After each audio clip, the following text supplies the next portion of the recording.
손흥민은 상대가 누구든지 어떠한 경기이든지 항상 경기 내내 자기 자신에 대한 높은 기준을 잡고 경기에 임하며 이는 매우 어려운 일입니다. 선수나 인간으로서 이미 이뤄낸 것들이 많기 때문에 그가 여기서 더 안주하는 것은 쉬웠을 겁니다. 그러나 소니는 언제든지 항상 높은 기준을 갖고 유지하려고 노력합니다. 그래서 노력과 리더십 열정을 손흥민의 축구를 통해 엿볼 수 있습니다. 소니는 지난 8년간 이 클럽을 위한 헌신한 가장 훌륭한 선수였고 그것이 계속 이어지길 바랬습니다.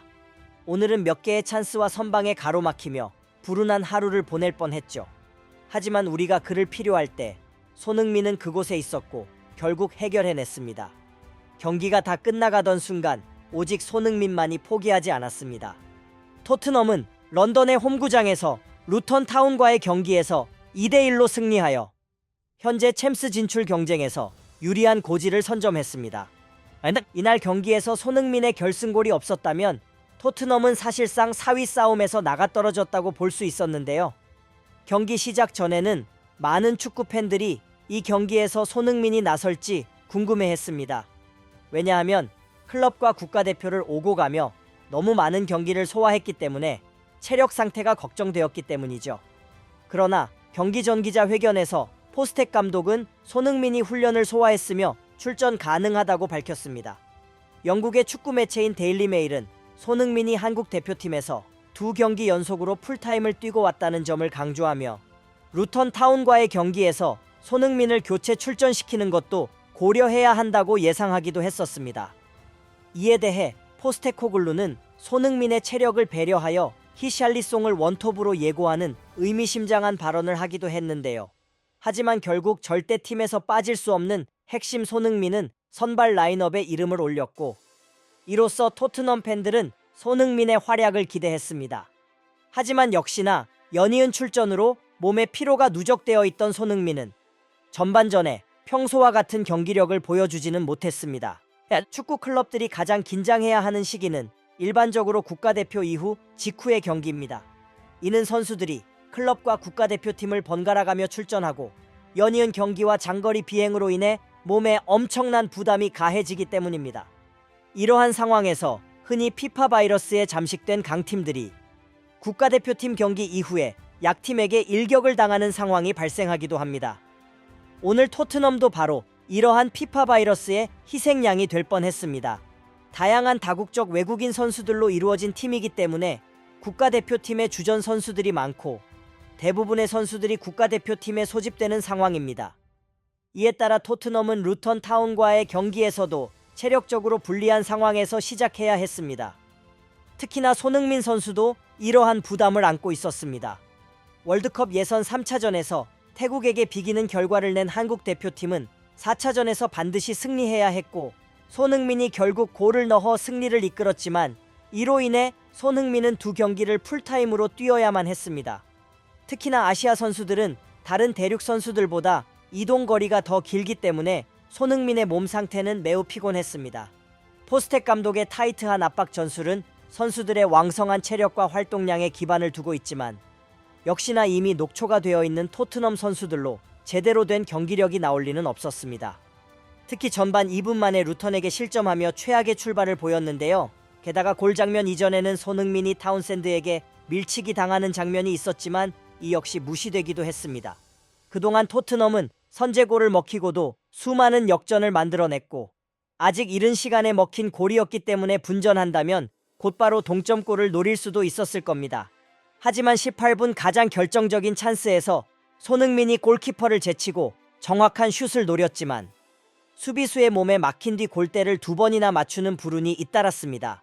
심지어 그 뒤 베르너와 사르의 슈팅도 모두 수비수의 몸에 막혀버리자 토트넘 팬들은 머리를 감싸쥐었습니다.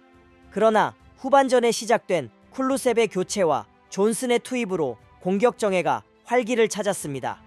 50분에는 존슨이 원투 패스를 주고받으면서 측면으로 밀고 들어가며 베르너에게 예리한 크로스를 올려주면서 상대의 자책골을 유도했습니다.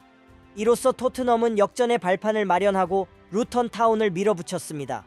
하지만 경기가 후반 85분까지 1대1로 맞서며 추가골이 나올 기미가 보이지 않자 현장의 6만 5천여 관중들은 거의 경기를 포기한 분위기였습니다. 그러나 이때 손흥민이 펼친 역습은 경기를 끝내지 않기 위한 필사적인 노력의 결과였습니다. 손흥민은 토트넘의 박스에서부터 하프라인까지 질주하며 들어가 자신을 따라붙던 수비수를 제치고 공을 연결해 주었습니다. 베르너의 크로스를 받은 존슨의 발에서 세컨볼이 흘러나왔고 패스 후에도 끝까지 포기하지 않고 박스 안으로 달려가고 있던 손흥민은 이 공을 그대로 밀어 넣으면서 다시 한번 전설적인 경기를 작성해냈습니다. 토트넘 스타디움의 관중들은 손흥민의 이 역전 결승골에 열광하며 미쳐 날뛰었습니다. 이 상황을 중계하는 현장의 진행자들조차도 손흥민의 투지를 칭찬하며 기립박수를 쳤습니다. 경기 종료 5분 전 토트넘 선수들이 모두 지쳐나가 떨어지자 이 모습을 본 모든 관중들이 경기가 이대로 끝날 것이라고 포기했었습니다. 하지만 손흥민은 이 중 제일 체력적으로 지친 선수였음에도 불구하고 볼 컨트롤조차 힘든 그 어려운 상황에서도 포기하지 않았습니다. 거의 경기장 처음부터 끝까지 가로질러 달려간 손흥민의 질주는 불굴의 의지를 보여주는 것이었습니다. 경기 후 BBC 스포츠의 패널로 출전한 전 프리미어리그 수비수 게리 네빌은 손흥민의 경기력을 단독으로 조명하며 극찬했습니다.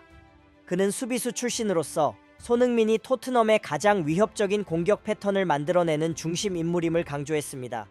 손흥민의 변칙적인 움직임과 전방 압박은 수비수들에게 어려움을 가져다주며 이 움직임은 상대 수비수들을 혼란스럽게 만들고 동료들에게 찬스를 만들어주는 역할을 합니다.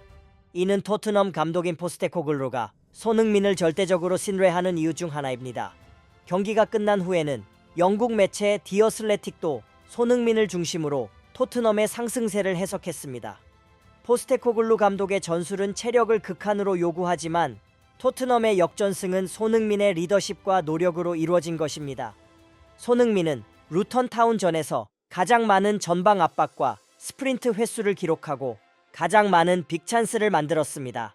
그의 노력과 열정은 마치 베테랑 선수가 아닌 경기에 갓 데뷔한 신인 선수처럼 보일 지경입니다. 손흥민은 경기장 안팎에서 토트넘의 모범이 되고 있으며 스스로 가장 먼저 움직이기 때문에 다른 토트넘 동료들은 알아서 손흥민의 뒷모습을 쫓는 것입니다.